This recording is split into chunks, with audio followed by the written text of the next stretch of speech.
Good morning, students.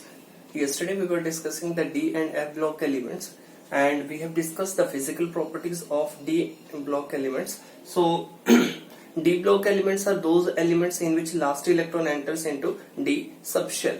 And we have also studied transition elements. Transition elements are those elements in which there is partially filled D subshell or there is presence of an incompletely filled D subshell. So, next physical property of D block elements is formation of a colored compounds. Formation of colored compounds. So most of the compounds of D block elements are colored in solid form or in solution form. And what is the reason why most of the compounds of D block elements are colored? The reason is due to DD transition. So अगर इसके reason की बात करें, the reason will be DD transition. So due to DD transitions. So most of the compounds of D block elements are colored due to DD transitions. Now we will understand what are these DD transitions. What are these DD transitions? So अगर हम octahedral complexes के case में देखें, so in case of the students, let us understand DD transitions. What are DD transitions? See, so here we are going to study in case of octahedral complexes. अगर हम बात करें तो जो d orbitals present है, 5 d orbitals जो present है, in the presence of electrical field of the ligands, no longer they will remain degenerate. ठीक है, उनकी same energy नहीं होगी. In the electrical field, in the presence of electrical field of the ligand, what will happen? They will split into two sets. First set is a T2G set and T2G set is lowered in energy. T2G set की energy क्या हो जाएगी? कम हो जाएगी. While दूसरा set जो यहाँ पे फॉर्म हो रहा है, that is EG set, which is raised in energy. ठीक है, दो सेट्स यहाँ पे फॉर्म हो रहे हैं, एक है T2G सेट और दूसरा क्या है? EG set. ठीक है, T2G set is lowered in energy while EG set is raised in energy. Now, the electrons which are present in one of the T2G set, एक T2G set के एक orbital में ये जो इलेक्ट्रॉन प्रेजेंट है, it will gain energy from the sunlight. H new लिख रखा है, सनलाइट से ये क्या कर रहा है? एनर्जी गेन कर रहा है. And after gaining energy we have studied transition will take place. ठीक है, ये इलेक्ट्रॉन जो है जो T2G सेट में प्रेजेंट था, अब ये एनर्जी गेन करके अब इस ऑर्बिटल से तो क्या होगी? इसकी एनर्जी रेज होगी, इस ऑर्बिटल में यहाँ पे क्या कर जाएगा? जंप कर जाएगा. यहाँ पे शो कर रखा है. अब देखो ट्रांजिशन कहां से कहां हुई? T2G से EG में ट्रांजिशन हो रही है.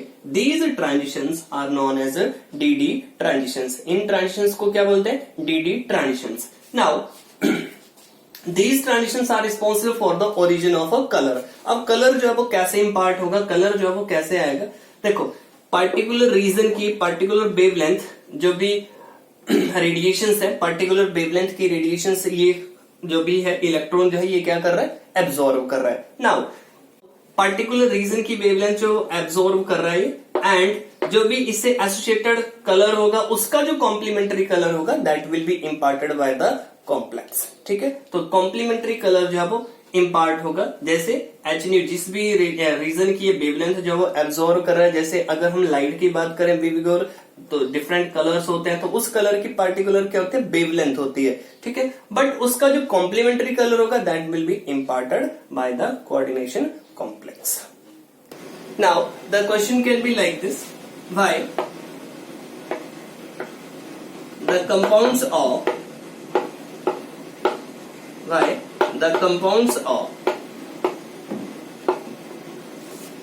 zinc, cadmium and mercury are white? Why the compounds of zinc, cadmium and mercury are white? The reason is clear. Zinc, cadmium and mercury have fully filled D subshell. Zinc, cadmium और mercury के case में क्या present है? fully filled D subshell जो वो present है. So no such DD transitions will take place due to fully filled D subshell. That is why the salts of zinc, cadmium and mercury are white. So reason you can write due to fully filled D subshell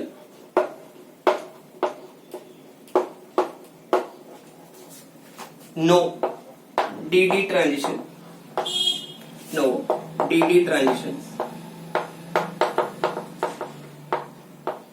will take place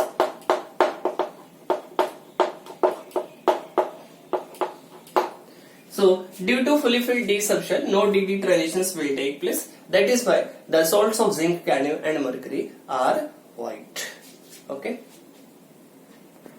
See, अगर हम colour की बात करें कि किस तरह का colour जो है वो जो भी कॉम्प्लेक्स है या फिर जो भी कंपाउंड है वो इम्पार्ट करेगा, तो जिस रीजन की ये वेवलेंथ जो है एब्सॉर्ब कर रहा है व्हाइट लाइट की, जो भी जिस भी कलर की वेवलेंथ जो है वो एब्सॉर्ब कर रहा है, उसका जो कॉम्प्लीमेंट्री कलर होगा, that complementary colour will be imparted by the compound, whether it is a compound in solid state और इन सॉल्यूशन फॉर्म. सो जिस रीजन की वेवलेंथ और जिस कलर की वेवलेंथ जो है वो एब्सॉर्ब की, उसका जो कॉम्प्लीमेंट्री कलर है that will be imparted by the compound.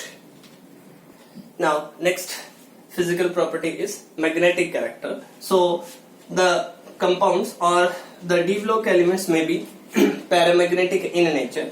So first of all, paramagnetic character,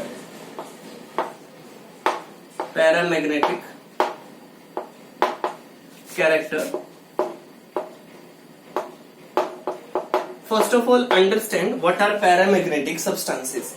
Paramagnetic substances are those substances which are attracted by magnetic field. Paramagnetic substances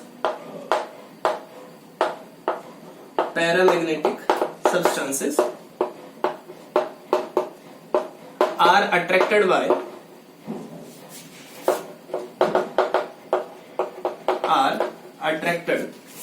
by magnetic field.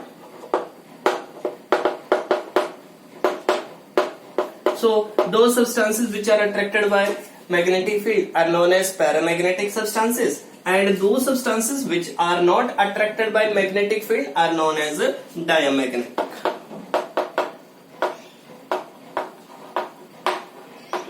Diamagnetic substances are not attracted by magnetic field or are repelled by magnetic field.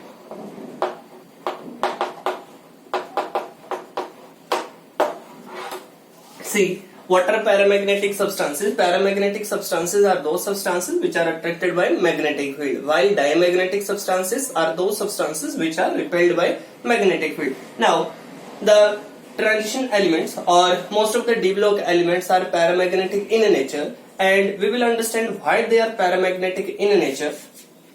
So here I am writing d block elements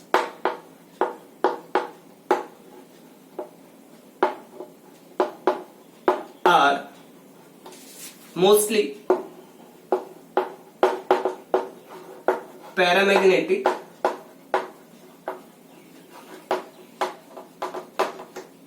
in nature,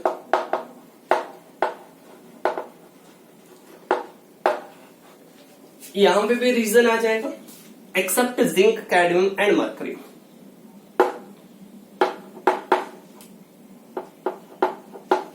accept zinc, cadmium, mercury.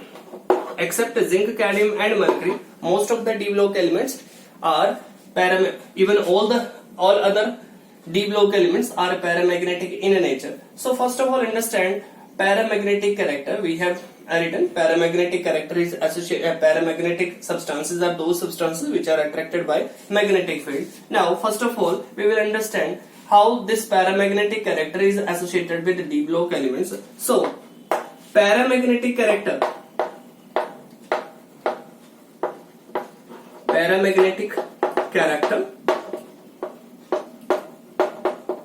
is associated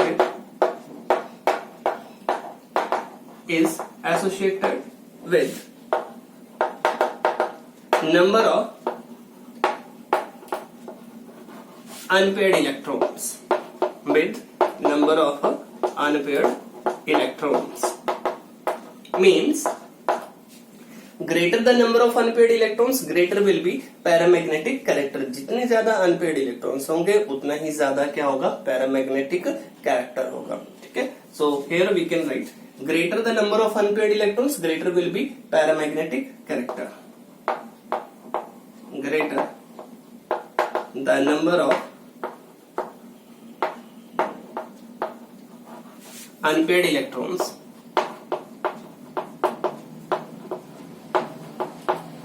greater the number of unpaired electrons greater will be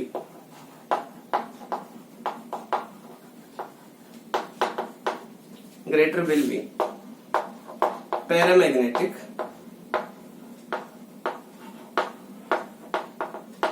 character.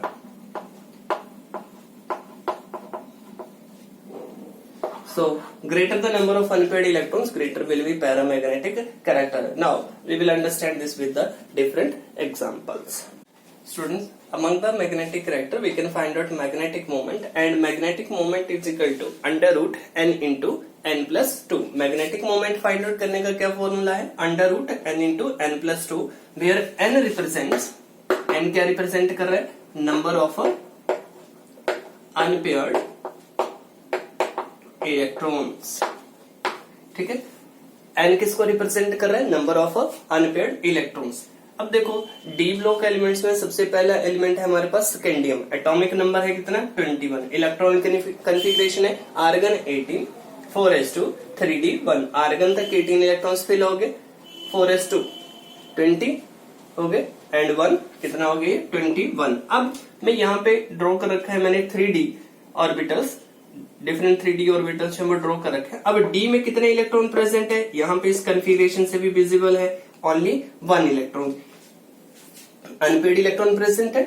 ठीक है, if there is 1 unpaired electron the element, अगर हम scandium की बात करें तो इसका magnetic character क्या होगा, it will B paramagnetic in nature, because I have already told you paramagnetism is associated with the number of unpaired electrons. ठीक है, सो here 1 unpaired electron is there, so this scandium will be paramagnetic in nature.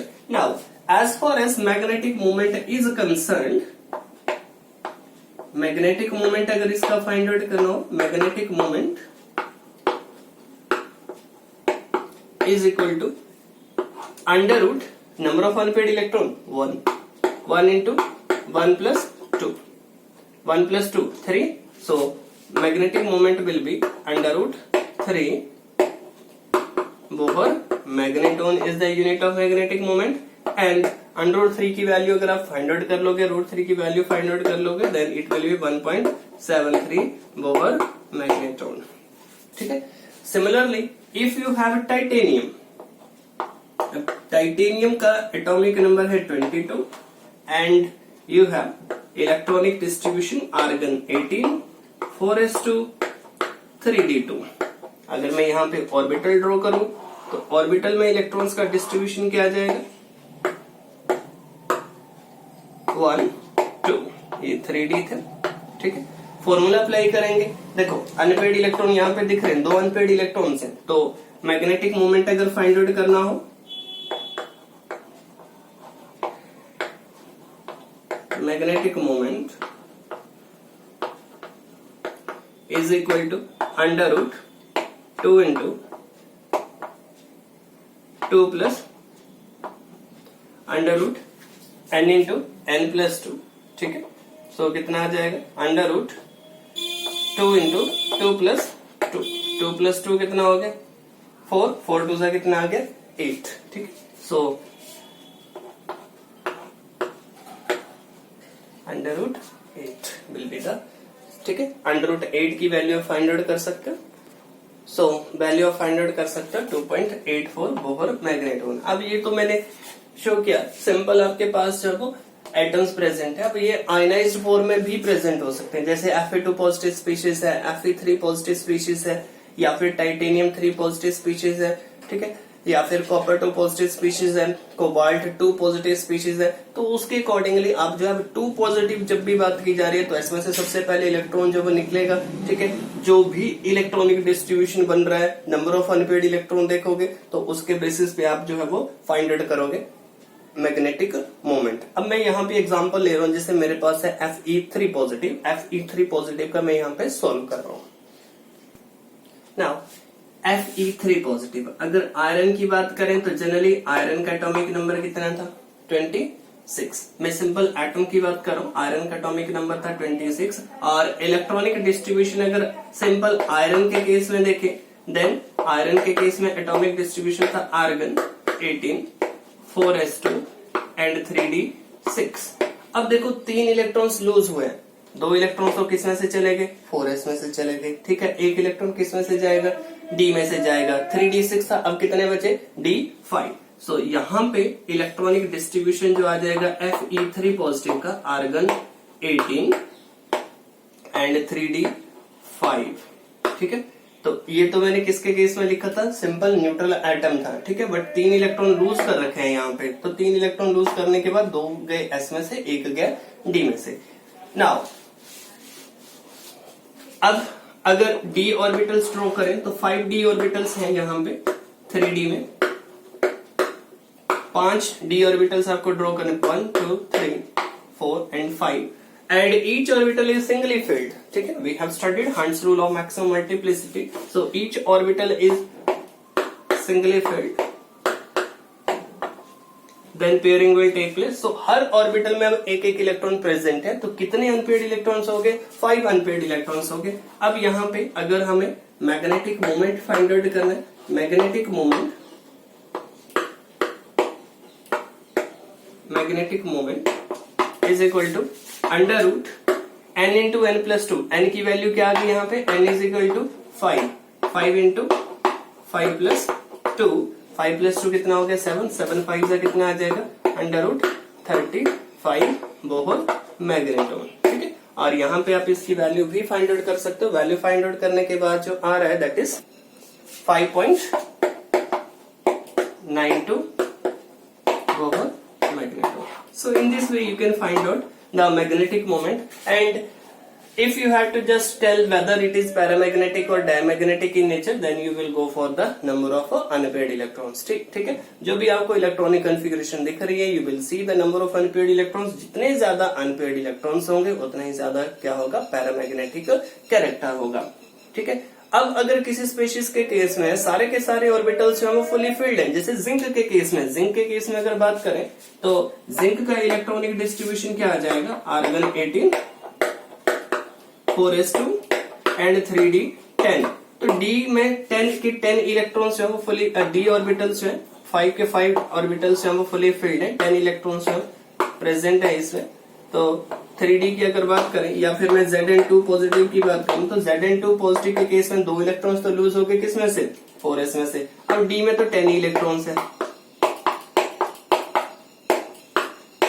ठीक है, कोई unpaired electron नहीं है। अगर कोई unpaired electron नहीं है तो ये स्पीशीज Zn2 पॉजिटिव स्पीशीज क्या होगी, डायमैग्नेटिक होगी, paramagnetic. It will B diamagnetic in nature. So this is all about for the magnetic character. So magnetic character can be either of two types. यहाँ पे 2 तरह का हो सकता है, डायमैग्नेटिक और पैरामैग्नेटिक। पैरामैग्नेटिक कैरेक्टर किसके साथ एसोसिएटेड है, नंबर ऑफ अनपेयर्ड इलेक्ट्रॉन्स के साथ। जितने ज्यादा अनपेयर्ड इलेक्ट्रॉन्स होंगे उतना ही ज्यादा पैरामैग्नेटिक कैरेक्टर होगा। So students, next अगर प्रॉपर्टी की बात करें, फिजिकल प्रॉपर्टी की बात करें, so they have the ability to form complex compounds. So complex formation is another property of d block elements. d block elements की एक और प्रॉपर्टी है complex formation. तो इस तरह के coordination complexes you must have studied. इस तरह के coordination complexes जो है ये form कर सकते हैं. So what are the reasons why d block elements used to form complex compounds? So the reasons, there are 3 reasons on the basis of we can explain. First is small size. Why these d block elements used to form complex compounds? So the reasons, first is small size of d block elements. पहला reason क्या आ गया, small size of D block elements. जो D block elements है इनका small size होता है। सी अब अगर हम बात करें पीरियोडिक टेबल में लेफ्ट राइट मूव करते हैं तो एटॉमिक रेडियाई, एटॉमिक साइज कैसे वेरी करता है, डिक्रीज करता है। सो यहाँ पे कैरेक्टरिस्टिक जो बिल्कुल करेक्ट है कि स्मॉल साइज होने की वजह से जो है they use to form complex compounds. And दूसरा जो यहाँ पे रीजन आ जाता है that is high nuclear charge, high nuclear charge. पहला तो आ गया स्मॉल साइज से, दूसरा हाई न्यूक्लियर चार्ज। जब लेफ्ट टू राइट जाते हैं तो न्यूक्लियर चार्ज कैसे वेरी करता है, इंक्रीज करता है। ठीक है, एक ग्रुप से अगर दूसरे ग्रुप में भी अगर मूव कर रहे हैं इन अ पर्टिकुलर पीरियड तो क्या होगा, बाय 1 यूनिट जो न्यूक्लियर चार्ज क्या करता है, इंक्रीज करता है। ठीक है, सो एक रीजन तो आ गया small size of D block elements, दूसरा आ गया high nuclear charge, and third one is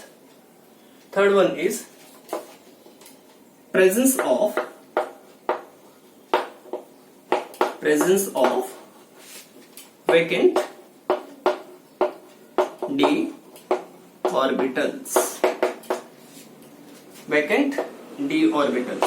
So vacant d orbitals are available in case of these transition elements, these d block elements. अगर हम d block elements की बात करें तो इनके case में क्या प्रेजेंट है, vacant d orbitals जो अवेलेबल है। वी हैव स्टडीड, चाहे हम किसी का भी एग्जांपल देख लें, कोबाल्ट के केस में भी आपको क्या मिल जाएंगे, vacant d orbitals हमको मिल जाएंगे। ठीक है, कोई भी एलिमेंट है जैसे तो उसके केस में vacant d orbitals हमको अवेलेबल है। Now what is the role of this vacant d orbitals? ये जो मैं vacant d orbitals बता रहा हूं इनका रोल क्या है।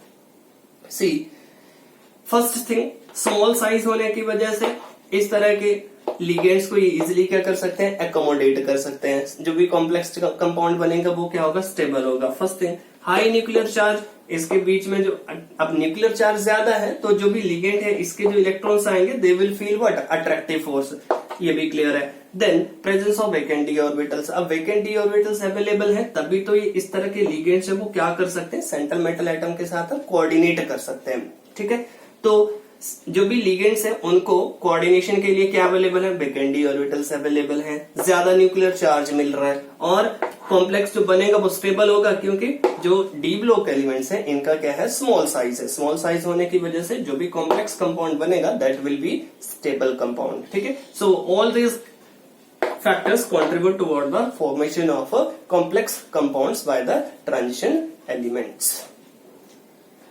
So students, next property is catalytic property. So जो D block elements है वो act करते हैं as catalyst in various organic and inorganic processes, inorganic synthesis. तो अगर हम बात करें जैसे हाइड्रोजनेशन का है, एल्काइन है हमारे पास या फिर एल्कीन है। जैसे एल्कीन की हाइड्रोजनेशन हो रही है निकल की प्रेजेंस में, अब ये क्या यूज किया हमने यहाँ पे, कैटलिस्ट यूज किया, तो क्या फॉर्म कर देगा, हाइड्रोजनेशन हो रही है means what, addition of hydrogen, किसकी प्रेजेंस में हो रही है, निकल की प्रेजेंस में। प्रोडक्ट क्या बनेगा यहाँ पे, एल्केन बनेगी। ठीक है, और अगर हम बात करें जैसे एल्काइन है, एल्काइन की भी अगर हाइड्रोजनेशन हो रही है 2H2 का एडिशन हो जाएगा, अगेन कैटलिस्ट वही रहेगा निकल की प्रेजेंस में, और प्रोडक्ट क्या बन जाएगा यहाँ पे 2 मोल्स। अगर H2 का एडिशन हो रहा है तो बन जाएगा प्रोडक्ट एल्केन। ठीक है, यहाँ पे भी एल्केन बन रहा है, यहाँ पे भी एल्केन बन रही है। ठीक है, बट यहाँ पे एल्कीन से बन रही है और यहाँ पे किससे बन रही है, एल्काइन से बन रही है। ठीक है, और बहुत सारे प्रोसेसेस हैं जैसे, और बहुत सारे रिएक्शन है जैसे इनऑर्गेनिक में मैंने रिएक्शन ले लिया हार्बर्स प्रोसेस का, N2 + 3H2 it will form 2 moles of NH3, 2 moles of NH3 are formed, and यहाँ पे जो कैटलिस्ट यूज किया जाता है finally divided iron and molybdenum जो वो यूज किया जाता है एज ए प्रमोटर। सो इस प्रोसेस में निकल एक्ट कर रहा है कैटलिस्ट, यहाँ पे भी निकल एक्ट कर रहा है कैटलिस्ट, और यहाँ पे आयरन जो है वो एक्ट कर रहा है catalyst. So what is the role of catalyst? अगर हम कैटलिस्ट की बात करें तो कैटलिस्ट क्या करता है, increases the rate of reaction. Catalyst increases the rate of reaction, means the reaction which is taking more time for the completion in the absence of catalyst, in the presence of catalyst it will take lesser time for its completion. And how a catalyst will function? It will a catalyst will lower the activation energy. It will lower down the activation energy barrier. पहले reactants, अगर ये reactants हैं और ये products हैं, reactants को ये energy barrier जो था वो क्रॉस करना पड़ रहा था. जो कैटलिस्ट है it will provide an alternate path. Catalyst क्या प्रोवाइड कर रहा है? अल्टरनेट पाथ जो वो प्रोवाइड कर रहा है. And now the reactants has to go through this alternate path of lower activation energy and the reactants can be easily converted into products. See, इसको आप सिंपली जो है वो अंडरस्टैंड कर सकते हो. जैसे एक लॉन्गर पाथ है और शॉर्टर पाथ है, तो जो कैटलिस्ट है वो कौन सा पाथ जो है पहले रिएक्टेंट्स क्या फॉलो कर रहे थे? लॉन्गर पाथ जो वो फॉलो कर रहे थे. But a catalyst will provide an alternate path. एक अल्टरनेट पाथ जो शॉर्टर पाथ जो प्रोवाइड करता है catalyst, and it increases the rate of reaction as more of the reactants can easily overcome this energy barrier. They will be easily converted into products. Already हमने chemical kinetics में इस तरह का पढ़ भी रखा है. ठीक है. सो बहुत सारी प्रोसेसेस हैं, जैसे सल्फर डाइऑक्साइड, जैसे H2SO4 की मैन्युफैक्चरिंग में सल्फर डाइऑक्साइड जो है इसको सल्फर ट्राइऑक्साइड में अगर कन्वर्ट करना है तो इसके लिए जो शेप सिलेक्टिव कैटलिस्ट जो हम यूज करते हैं, वैनेडियम ऑक्साइड जो है वो यूज किया जाता है. यहाँ पे SO2 बैलेंस कर सकते हो इक्वेशन को, 2SO3 2SO2 2SO2 2 to the 4 3. Yes, balanced. So यहाँ पे this process is known as contact process, और यहाँ पे क्या यूज किया जा रहा है? V2O5 जो वो यूज किया जा रहा है as a catalyst. So what is the role of a catalyst? Already have told you, catalyst will increase the rate of reaction by lowering the activation energy of the reactants. So जो transition elements हैं, they can be used as catalyst. And why they can be used as catalyst? They can form reaction intermediate. Reactants के साथ easily जो है वो form करके, reactants के साथ कंबाइन करके इजीली क्या फॉर्म कर देंगे? रिएक्शन इंटरमीडिएट जो फॉर्म कर देंगे. जो रिएक्शन इंटरमीडिएट फॉर्म हुआ वो इजीली कन्वर्ट हो जाएगा किसमें? प्रोडक्ट्स में फॉर्म हो जाएगा. ठीक है. अब जैसे कोई और रिएक्शन है, सो यहाँ पे गैसेस की एडॉप्शन में भी ये क्या करते हैं? हेल्प करते हैं. ठीक है. तो गैस जो वो कैटलिस्ट के सरफेस पे इजीली क्या हो जाएगी? एब्जॉर्ब हो जाएगी, जैसे इस रिएक्शन में. So hydrogen जो है that is selectively adsorbed on the surface of the catalyst and it will be readily available for the reactants. Reactants को अगर हाइड्रोजन मिलेगी तो ये easily convert हो जाएंगे किसमें? प्रोडक्ट्स में. ठीक है. So this is the mechanism how a catalyst will function. So transition elements are used as a catalyst. ठीक है. See, next property is formation of interstitial compounds. See, अगर हम D block elements की बात करें, so all the D block elements we have studied, these are metals and these are present in solid state. So there will be close packing in case of metallic. Solid state के case में क्या होता है? There is close packing of the constituent particles. So here I have shown the atoms of the metals which are closely packed. Now you can observe जो यहाँ पे closely packed structure है metal का, ये एक मेटालिक क्रिस्टल है. See, here is presence of unoccupied space. No doubt metal के sphere तो प्रेजेंट है, बट ये स्पेस किस तरह का है? ये अनऑक्युपाइड स्पेस है. This unoccupied space is known as void. This is known as void और interstitial site. Interstitial site. This empty space is known as what? This empty space is known as void or unoccupied space or interstitial site. Now small sized atoms can be easily entrapped. कौन से? Such as boron, carbon, nitrogen or hydrogen. They can be easily entrapped in these vacant site. जो small sized atoms हैं वो easily यहाँ पे क्या हो सकते हैं? entrap हो सकते हैं. ठीक है. इजिली अगर इंट्रैप हो रहे हैं तो जो कंपाउंड्स बनेंगे, जैसे सपोज टाइटेनियम का क्रिस्टल है, कार्बन के साथ अगर रिएक्ट कर तो क्या बन जाएगा? कार्बाइड बन जाएगा, टाइटेनियम कार्बाइड बन जाएगा. सो इस तरह के कंपाउंड्स को हम क्या बोलेंगे? Interstitial compounds. So due to the close packing and presence of interstitial site, they can small sized atoms can be easily entrapped in these sites and such kind of compounds are known as interstitial compounds. Since they have occupied this interstitial site, hence the name has been derived, that is interstitial compound. ठीक है. So interstitial site occupy कर रहे हैं यहाँ पे compound जो भी elements हैं, स्मॉल साइज एलिमेंट्स हैं, वो इंटरस्टिशियल साइट जब ऑक्युपाई करें, दैट इज व्हाई जो नेम है वो डिराइव कर रखा है इंटरस्टिशियल कंपाउंड्स। सी नेक्स्ट जो प्रॉपर्टी है that is alloy formation. Next जो प्रॉपर्टी है that is alloy formation. So among the alloy formation here, see white transition जो d block elements है they usually form alloys and we have studied steel है या फिर और कोई भी different example जो हम ले सकते हैं। so steel भी जो है वो iron का alloy है, different type की steel जो exist करती है।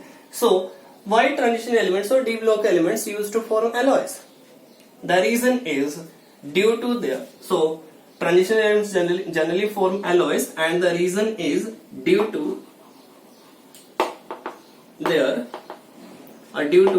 the small difference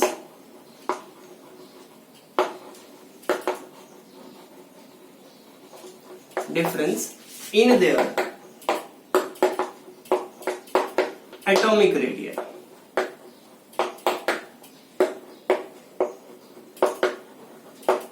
See, there is small difference in the atomic radius of d block elements. We have studied atomic size जो है वो डिक्रीज कर रहा है, फिर एक ऐसी स्टेज आई थी तो क्या हो गया था, कांस्टेंट हो गया था, फिर उसके बाद इंक्रीज करना स्टार्ट किया था। कुछ ट्रांजिशन एलिमेंट्स से डी ब्लॉक एलिमेंट्स ऐसे होंगे जो एटॉमिक साइज में क्या करेंगे, रिजेंबल करेंगे। अब इतना कॉन्सेप्ट क्लियर हो गया कि some d block elements may resemble in their atomic size, क्योंकि उनकी जो एटॉमिक रेडियस है, एटॉमिक रेडियस में बहुत ही स्मॉल डिफरेंस है। नाउ अगर बहुत ही स्मॉल डिफरेंस है देन एक ट्रांजिशन एलिमेंट के एटम्स को क्या किया जा सकता है, दूसरे एलिमेंट से रिप्लेस किया जा सकता है इजीली। जैसे एग्जांपल है आपके पास आयरन और क्रोमियम। आयरन और क्रोमियम के एटॉमिक साइज में, एटॉमिक रेडियस में स्मॉल डिफरेंस है। हमने क्या किया, आयरन के साथ या तो मैग्नीज मिक्स कर दिया या फिर आयरन के साथ जब क्रोमियम मिक्स कर दिया। और स्टील में आयरन के साथ क्या प्रेजेंट होता है, क्रोमियम प्रेजेंट होता है। ठीक है। So due to the resemblance in their size और due to the small difference in their atomic radii, the atoms of transition elements or d block elements can be easily replaced with one another, and that is why they used to form alloys. ठीक है। Atomic radius में small difference होने की वजह से इनको easily क्या किया जा सकता है, रिप्लेस किया जा सकता है, और इसी वजह से ये क्या फॉर्म करते हैं, एलॉयज जो वो फॉर्म करते हैं। ठीक है। So all these were the properties of D block elements.